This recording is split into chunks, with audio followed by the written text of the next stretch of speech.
Welcome everybody back to another episode of Steehn versus Machine. Of course, I am your host with the most, Truman the Steehnmachine Steehn, and I'm joined by my co-star, Scott the Steamroller Steehn from over there at Winners and Winers, the lead handicapper. Scott, how are you doing? Hello, buddy. Oh, not too bad. Surviving a Friday, getting spooky. Got my Oktoberfest over here. You know, we're feeling fall-centric, for sure. All right. Got your little sister in town. Yep. Exciting times. Oh, yeah. Oh, yeah. What a time to be alive. Yep, that's what they say. Yeah. I think we're going to a little Mission Taco after this. So, pretty exciting. Cool. Pretty exciting times. All right. I think your camera for me has a little bit of a delay, but it should be fine. We're ready to rock. Scott, we have been gone for 2 weeks. It's been 2 weeks since we recorded. Of course, I was still, I was in middle of nowhere, Kansas last week, so we threw the picks up on the Patreon just in text form. Nothing too shiny, nothing too fancy. But this week, we're back to the video form, and we're here to get everybody set up. We have a couple things to recap. But we'll start, of course, where we always start. We'll start with last week's picks. Of course, as we kind of update the totals, I'll let you know how the week before that went. But you've had a couple good weeks here, Scott. I will say, last week you had the Falcons plus 10. That, of course, cashed over the Tampa Bay Buccaneers. You had the Titans pick 'em. That cashed. That looked great. You had Detroit, New England, over 45.5. Man, it really would have helped if the top scoring offense in the NFL would have scored some points for you. Yeah. Scored nothing. No, nothing at all. Yeah, the 49ers minus 6.5. They handled that easily. Yep. What was that 37-15? If I believe I saw that one correctly. Yeah, and then you also had the Eagles minus 5.5. That one did not cash. Man, it sure felt like they were about 5.5 points better than the Cardinals the whole game. Just couldn't get it done when it mattered. First and goal inside the 10. End of the game. 2 running plays right up the gut when that's exactly what they're expecting. And then an incomplete pass on third down, kick the field goal, win by 3. Brutal. Not good. Had a real shot at that. So hate to say it. And Cardinals, of course, could have kicked it at the buzzer there to tie it and send it to overtime. The 5.5 bettors last gasp for hope as it comes up every now and again. And of course, Matt Amendola, shout out the Kansas City Chiefs, dropping that guy because Jesus pushed that one not close at all. Not close. Nope, but you did fare better than I did. I actually, I've got this one incorrectly marked, but it's fine. The record is correct. I had Tampa Bay, Atlanta under 48.5. We were both, we were in it. We were tuned in on that Tampa Bay Atlanta game. We knew exactly what was going to happen. If you ask the Steens over here, obviously that one came in at 21-15 at 36 under 48.5. I had the Dallas and Rams under 43.5. I also had the Dallas money line in that, not on these picks, but also just in my picks. I was in tune with the NFC last week. Well, sort of, until you reached. I also had the Chicago, Minnesota under 43.5. God damn it, dude. The Bears are so annoying to watch. They just decided to play enough to pull close enough to hit the over, but not cash the money line or win. Like if you're going to beat my bet, at least win. But instead, they make it go over and still lose to the Vikings 29-22. Just it's frustrating to watch. Frustrating to watch the Bears. Luckily, I'm not a Bears fan. And then I also rode with you. I had the Eagles minus 5.5. You bet on the best team in the NFL to cover by a touchdown, and you felt pretty good about that right there until the end. We already talked about it. Pretty heartbreaking. But it's nice to be back here, Scott. Also, so you went 3-2. You also went 3-2. You went 3-2. You also went 3-2 the week before. You coming on, buddy. Coming on. Yeah, the last time we filmed the video, you had the Giants minus 3 that week. That cashed. You had the Pittsburgh, New York Jets under. That did not cash. The Jets furiously came back to win that game. You had the Eagles minus 6.5, the bet that we thought we could count on this week. That one cashed last week, though. You also had the Cowboys minus 3, which is good. And you had the Bucks minus 1, and that's what you get for betting against your hometown team.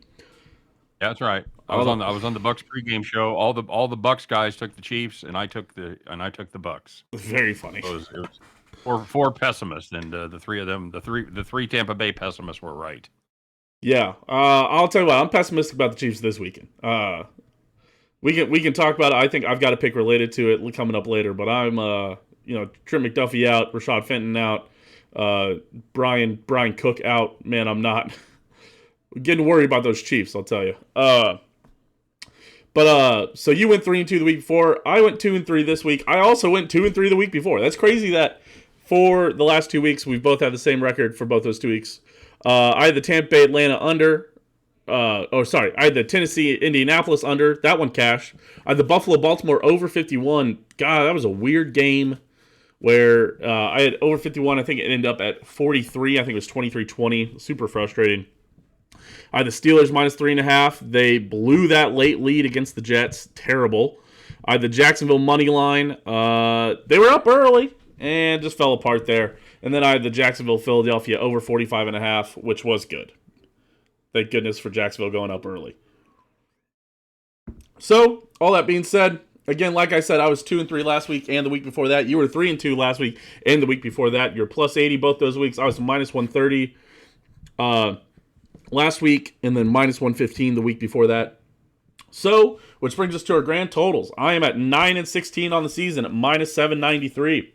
And Scott, in these 2 weeks, you have overtaken me. You're at 10-15. I have what? You've overtaken me. I'm sorry. Overtaken me. I'm sorry. Yes, if only I had better parents to teach me English when I was growing up. Oh, shit. No, just kidding. But Scott, you have overtaken me or overtook me.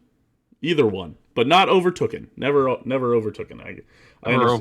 I understand what I've done wrong now. But you're now at a net of minus 633. You're at 10-15. So you're up 1 on me, and you're up about 1.5 units on me. We've got probably what we'll call a checkpoint coming at the end of October. So I've got 2 weeks to catch up to you. So we'll see how that goes. I feel like I'm the smartest kid at the Special Olympics. Yeah, the smartest horse, as we call it here. Yeah. Which brings us into this week's picks. Scott, hey, you got the home. You've got the winner. Man, make it, take it. I'm ready for you to go.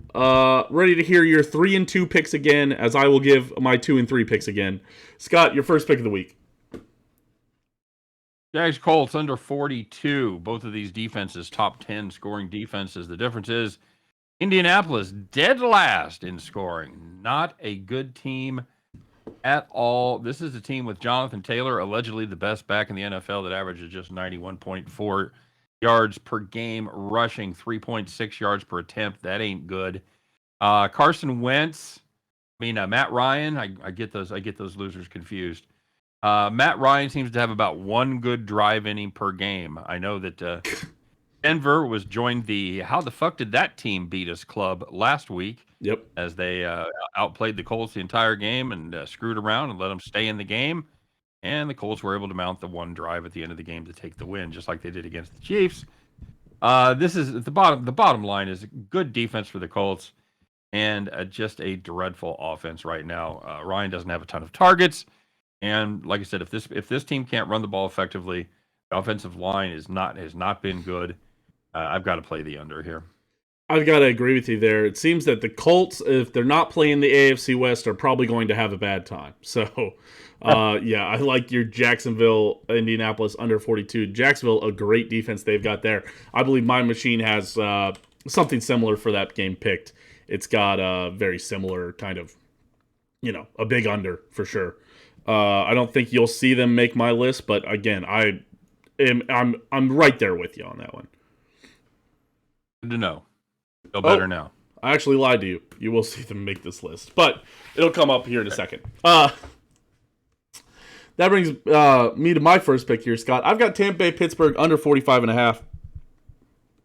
Listen, I think Kenny Pickett is not great. I think Tom Brady is struggling. Obviously, you saw him put up 21 against a fairly not bad Atlanta defense.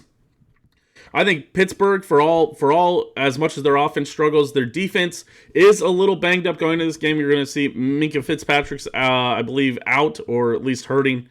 A lot of that secondary is banged up, but I still do not like this Pittsburgh offense enough. Najee Harris has proven ineffective for most of the year, most of the year so far. Kenny Pickett, not looking great per se. Not can't really tell that they switched from Mitch Trubisky because it sure feels the same.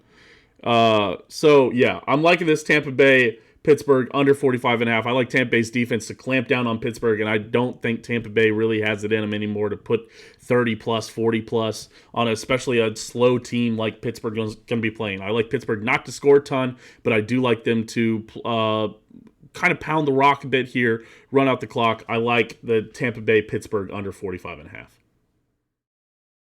Oh, my problem with that pick is you're right about the Steelers' offense. They're 30th in scoring offense. The defense has been vastly overrated this season. They're just 26th in points allowed per game. That's what bothers me. I also worry about this Steelers team that's going to have to probably get behind early, throw the ball to catch up, and I worry about mistakes deep in their own territory as Kenny Pickett. If you want a great bet, take Kenny Pickett over interceptions. If you can get 0.5 there. Oh Jesus, yeah, if you can get 0.5. Probably a fine play. About time to move his line to 1.5. I know they never do, but yeah. I know. So I wouldn't play that game over, but I'm just not sure that the Steelers defense can do enough. So I'll wish you good luck there, my friend. I like having 6 touchdowns of cushion. It helps me to feel better about it. 6 touchdowns and a field goal makes me feel better. My system, I guess my system is one of the ones also apparently overrating the Pittsburgh defense. I have them ranked as I believe it's the 6th best defense in the league right now. So I have them. They're not. Well, and I have the Chiefs defense ranked as the 6th worst defense as a team, which is a defense that by my eye test looks about league average to a little above league average, but they just don't get any turnovers. It depends because that's the problem with making system plays. You've got a couple of weeks of TJ Watt included there. It's true. And now you've got no TJ Watt, you got no Minkah Fitzpatrick, so it's a very different defense than I think it probably is the one that's rated in your system. So it's probably true. And still, that unit gives up a ton of points. So yeah. My next game, Truman, I'm taking a look. Battle down there in South Beach, Vikings and Dolphins. I've got the Vikings -3 in this one, and I went back and watched the entire game. The Dolphins after Teddy got hurt, and I wanted to see Skylar play. And I got to be honest with you, he wasn't that bad. He wasn't as bad as his stats indicated. He was okay. Now they didn't let him throw the ball deep much at all. Most of his shots were in the 15 or less range. They kept it pretty simple for him. So he wasn't terrible. This isn't an automatic slam dunk loss, and that's why the line has remained relatively sane there at -3. But the problem that I had with this Miami team is their defense. And the defense was not good at all against Breece Hall and the Jets. And here come Vikings with Dalvin Cook. I think they're going to have some success running the football. I think at the end of the day, they'll be fine and cover that number against the Miami Dolphins. I do have to agree with you there. I have the Dolphins ranked as the 5th worst defense in the NFL. I do not love that defense. And it's almost one of those games where this is similar to the New England-Cleveland game away and the Carolina Rams game. There's a couple games where we've got these funky quarterback situations or coaching situations that I just will refuse to bet on. I kind of take it out of my system for the week. I've got things that are coming up, but New England, I wasn't sure if Mac Jones is going to play, if we're still going to see Bailey Zappi. Carolina, obviously, Matt Rule's gone. Baker Mayfield hurt. P.J. Walker's in. I don't like anything about what I'm going to have to do in either of those situations. So, I just refuse to bet them. And that's almost how I feel about this Miami. I feel pretty much similar with the Miami and the Minnesota situation. Obviously, Skylar Thompson is a third-string quarterback, so he's getting thrusted into it. Obviously, as a K-State fan, I want to believe in Skylar. He did not look great in that first game. I'm wondering what a week of practice will do, but it's one of those things where I have no idea what a week of practice is going to do. I don't know what it's going to be like for them to prep. He looked solid in the preseason. He did good against guys that are probably, thinking about to start. They're working on their realty license right now. So I don't... He's looked good against those guys. I don't know. I don't know. I truly don't know what's going to happen in this Minnesota-Miami game, so I don't like touching it at all. So hats off to you for having a read on it, but I do enjoy your Vikings -3 pick if it's the same Skylar Thompson we see. Even if it's Skylar Thompson from pro season, I think the Vikings are still probably the better team. I just don't know enough about what's going on over there.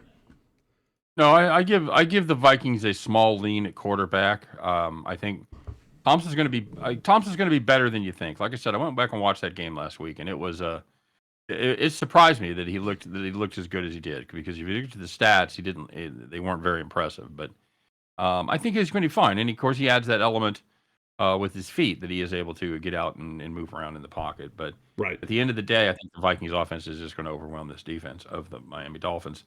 My next pick is going to be a team. Well, hold on. Wait, I've got to give my second pick. Sorry, not to cut you off there. But it'll be a quick one because I also have the Jacksonville, Indianapolis. I actually had it 41.5 at -106. But if you've got 40, I know you found 42 over at for people who enjoy betting online. So I think I'm going to, in all fairness, I'm going to go up and also hit the 42 here with you real quick. Everybody gets kind of see my picks as I do that, which is great. But yeah, so you got. I'm joining you on the Jacksonville, Indianapolis under 42. Again, to reiterate a lot of the points you had, I just don't like anything that's going on in this Jacksonville, Indianapolis game. Indianapolis has struggled against the AFC South, all year so far. Against, we saw them tie Houston. We've seen them lose outright to Tennessee, I believe. It's just, I don't like either of these teams to be good enough to get over that hump. 6 touchdowns a cushion. I love it. Moving on to your third pick of the week, Scott. Third pick of the week is going to be the San Francisco 49ers -5.5 at the Falcons. Now, I know we've talked in the past. Falcons team, it's a great story. They're not a team that wins a lot. They're 2-3. They are 5-0 against the number, 5-0, as they've mounted a lot of late game comebacks that really had no shot to win the game, but they certainly got in there to sneak in with the backdoor cover. A lot of backdoor covers. I think that's a cute trend that ends in this one. This San Francisco team is really just hitting on all cylinders on both sides of the ball. I don't know what Marcus Mariota is going to do with the pressure there from Bosa and from Ekonwu. It should be a long day for Marcus Mariota, would be my guess. And I think San Francisco gets up early. I think they get up enough, and I think they keep the foot on the throat of the Atlanta Falcons there. I'll take for San Francisco to break the string of Atlanta. I don't think Atlanta gets to 17 in this game. Yeah. I don't think that's going to be enough to keep it within 6. No. And another example of shopping your lines here. I'm checking out scores and odds right now. BetMGM has it at 5.5. DraftKings has it at 5. FanDuel has it at 4.5. WinBet has it over at 5, and PointsBet has it at 5, and a couple other sites have it at 4.5. Just interesting to see all the different levels of variation there, and a reminder to always shop your lines. I gave you at a 4.5. I had a 4.5 -110, but just again, always shop your lines. Make sure to be checking. Okay, but that piece of advice, as always. That brings us to my third pick of the week. And Scott, I have the Cincinnati Bengals, New Orleans Saints. I have the under 43.5. This is a Saints team that is going to be missing a couple weapons. Michael Thomas I believe he was trending towards returning. I'm not sure if I've seen the official, I don't know if they've made an official declaration on that. Chris Olave was practicing, but in limited capacity. It looks like he was having a lot of non-contact. So I don't love that. Thomas out, Jarvis Landry out, Olave questionable, and Winston questionable. Yeah, exactly. This is a banged up Colts, Saints. And by the way, Marshall Lattimore is out. Yeah, that'll be tough for, of course, dealing with those Cincinnati receivers. But Cincinnati, the offense has certainly taken a step back this year. I think that's fair to say. As we see the Bengals start to play a little bit of a first-place schedule, they are not having the success that they saw last year. Joe Burrow doesn't look to be the exact same guy. Jamar Chase not getting as much separation.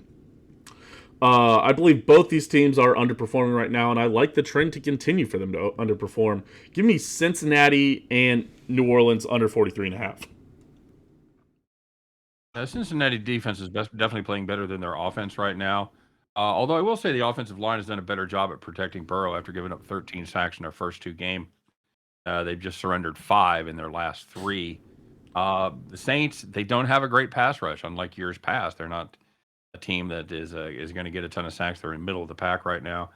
Yeah, I don't hate that. With Lattimore being out, that's a problem for me. But with the Saints missing a couple big offensive weapons, I even itself out. I do like the Bengals there.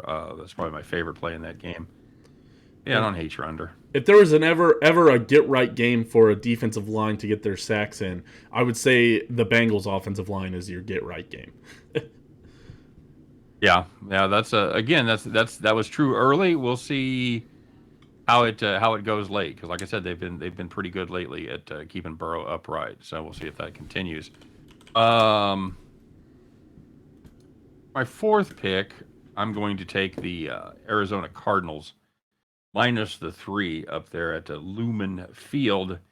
Seahawks going to be missing Rashad Penny. That's a big deal. They have a terrible defense, and that's a bigger deal. They've given up 34.5 points in 4 games to teams that aren't from Colorado, and that's not a great look. I think this is the get right game for the Cardinals. We've kind of been looking for the soft spot in their schedule, and I think they've found it. I think Kyler Murray is going to be able to put some points on the board and keep the Seahawks from getting much done, especially without a viable running game. I'll take the Cardinals minus 3.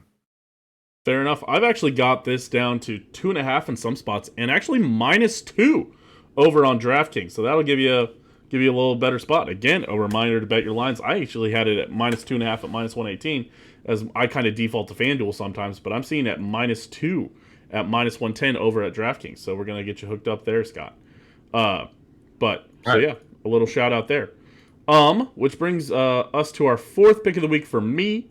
I had the San Francisco Atlanta under 44.5. We kind of talked about it here a little early. You don't like that Atlanta offense much at all.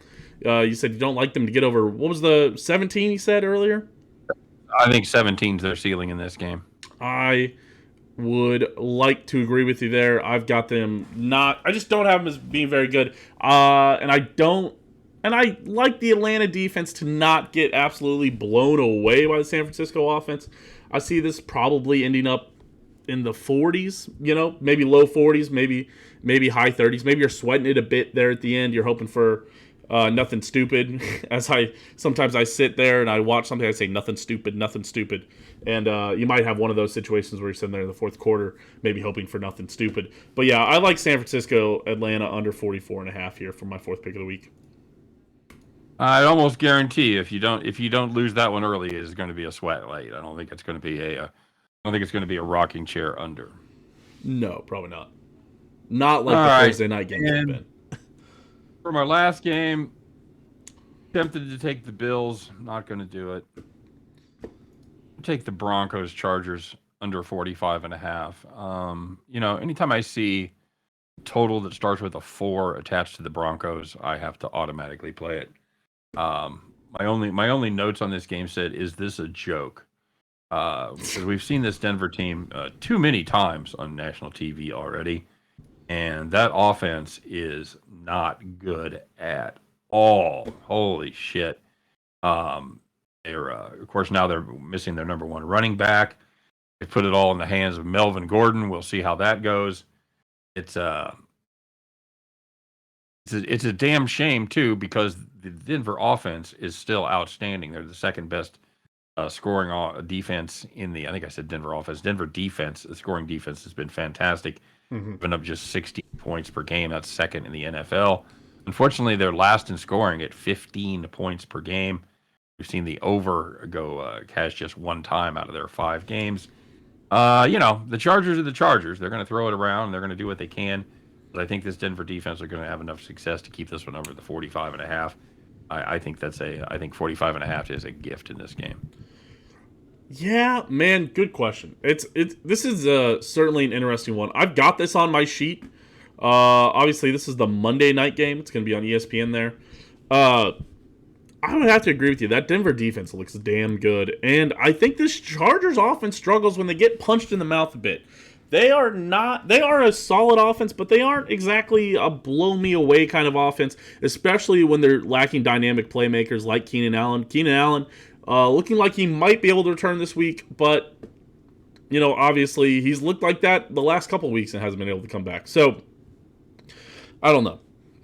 If he is back, is he doing a full snap? Is he on all snap counts? Is he on a snap count limit?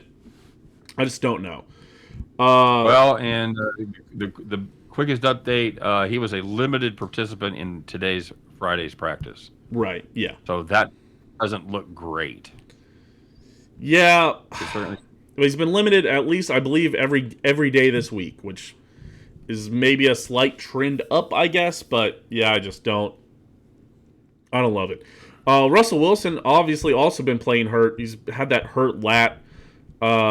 Yeah, I'm liking your pick there. Again, I would say this was my honorable mention pick. If you follow me, Twitter, at Roll With Machine, I post kind of my extra picks. I post all my picks, some of these, and then my other ones that I've also got through my system. It's generally about 10 to 12 picks a week. But I post those on game day typically. I've got a game day parlay coming up this week. I've got, 8 or 7 picks for Sunday. My 8th pick, actually, I forgot to post it, but I did have it in my system, which is annoying. But I had that under on Thursday night. But yeah, I've got the under for Denver Chargers. It just didn't make my top 5 for Steehn vs. Machine here. But the one that did make my top 5 and rounding us out for our final pick of the day is the Kansas City Buffalo over 43.5. And this, Scott, this just got even sweeter today for over bettors. Excuse me. I believe you said 43.5. It should be 53.5. Oh, did I say 40? I did type it correct. I did type 53.5. Sorry about that. Yes, I like the over 43.5 too. You'll get terrible odds on it, but I like that one also. Yeah, give me the over 53.5. Here's the thing. This is 2 banged up defenses against 2 pretty healthy offenses. Looks like Trey Smith is probably set to return this week, hopefully for the Chiefs. Other than that, a pretty healthy offense. Buffalo has everybody. Gabe Davis is going to play. Isaiah McKenzie's going to play. And Josh Allen's going to play. I think those are the 3 guys you need. And, of course, Stephon Diggs is going to play. If you have those 4 guys, you like the over in a lot of those Buffalo games, especially with a fully healthy Chiefs offense. Obviously, Bills' defense has had a banged-up secondary for a lot of the season. Tre'Davious White's still out. Micah Hyde looks like he's going to be out. A couple rookies out there. Kyer Elam's been getting kind of sliced and diced up a bit lately. It'll be interesting to see what Patrick Mahomes can do with him, especially since he's a little bit of a larger corner. He might end up kind of paired off there with Travis Kelce. And the Chiefs, also very banged up. Missing Brian Cook, the kind of a rotational safety guy. The Rashad Fenton's going to be out. He was a starting cornerback. Trim McDuffie is okay to return this week, but Andy Reid saying today that he believes that they're leaning towards maybe resting him, but maybe it's a little bit of gamesmanship. Nobody knows for sure. He didn't give a absolute answer. I believe we'll know by Saturday. But if he doesn't play, especially, I love this over. But yeah, the Chiefs are banged up. Chiefs, both defenses are banged up, and both offenses look about as healthy of an offense as you get. Give me the Chiefs, Bills over 53.5. It's going to be a shootout. Okay, that's I think that's solid. And these games, of course, the regular season game landed 58 last year, and that was a blowout. Even what's that? That was a blowout. Even that game wasn't even as close as the score indicates. Oh, and then of course the overtime game landed 78. Of course, it was 72 at the end of regulation. So right, and of course there's 4 touchdowns scored in the last 2 minutes, or no, yep. It was 3 touchdowns and a field goal. There's 24 points scored in the last 2 minutes. So These teams can score pretty quick, pretty much at will. So, yeah. I like the over 53.5 here, especially as long as this game stays close. My only worry would be a blowout, but even then, I still like this Chiefs offense too. I still like both, because if it's a blowout, it's probably going to be, I'll be honest with you, even as a Chiefs fan, it's probably going to be a blowout from the Buffalo side. And I like this Chiefs offense, obviously, to keep their legs churning, to not go down without a fight. Obviously, they're down 17-0 to Las Vegas last week and ended up coming back to win that game. And I believe cashed the over. I'd have to imagine they cashed the over. So, yeah. Give me the over 53.5. So, that will round us out, Scott. Again, my 5 picks. I have the Tampa Bay Pittsburgh under 45.5, Jacksonville Indy under 42, Cincinnati New Orleans Saints under 43.5, San Francisco Atlanta under 44.5, Kansas City Buffalo over 53.5. Man, I really love the the totals this week. Big totals guy. And Scott, you had the Jacksonville Indy under 42, Vikings -3, 49ers -4.5, Cardinals -2, and Denver Chargers under 45.5. That's it. Awesome.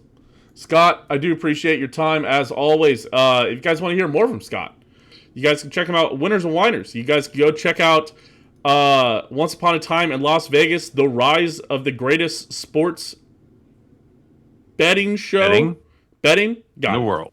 In the world, yes. Yeah. Sports betting. I almost said gambling again, but it's just betting. Yeah, and if you haven't checked it out, there is nothing like it anywhere else. I promise you that. It's true. It is not your standard handicapping show. So we have a little fun, and check that out at the Winners and Winers YouTube page, if you would. Of course, at that same page, I do daily free picks. Make sure you check those out. They're posted early in the morning for that day's action, so you can check those out as well. I'm not afraid to say that it's a little bit a higher production value than you see sometimes over here. You guys obviously you have your skits that you do in between the shows. You guys have really good setups, really good graphics over there. It's very interesting. Again, like you said, there is nothing else like that, especially on YouTube. That is cable television worthy quality that is going up on YouTube for free. It's an hour 15. That is a afternoon time slot on ESPN caliber show that is going up on YouTube.com over at Winners and Winers right there. I like the way you're thinking, buddy. And yeah, it's we do 4 segments of handicapping. They're all straight, very serious handicappers, good handicappers, and then we throw a couple sketches in between all 4 games, between the breaks. So yeah, we're having some fun doing it. It takes us about a week to get it ready to go, and between writing it and shooting it and all that. So we're having a lot of fun with it, and yeah, I'd love for you to check it out. And thanks for the kind words, son. Of course, yes. No, yeah, not afraid to shill for you any day, pops. Scott, again, I appreciate your time. No problem. Seeing you tomorrow night, I think we're going to a concert. Yeah, going to go see Carbone Leaf. The Carbone, yes. Well, it'll be fun. I do appreciate it, Scott. Good luck. I do hope to do better than you, but I hope it's because I went 5-0 and you went 4-1. Fair enough.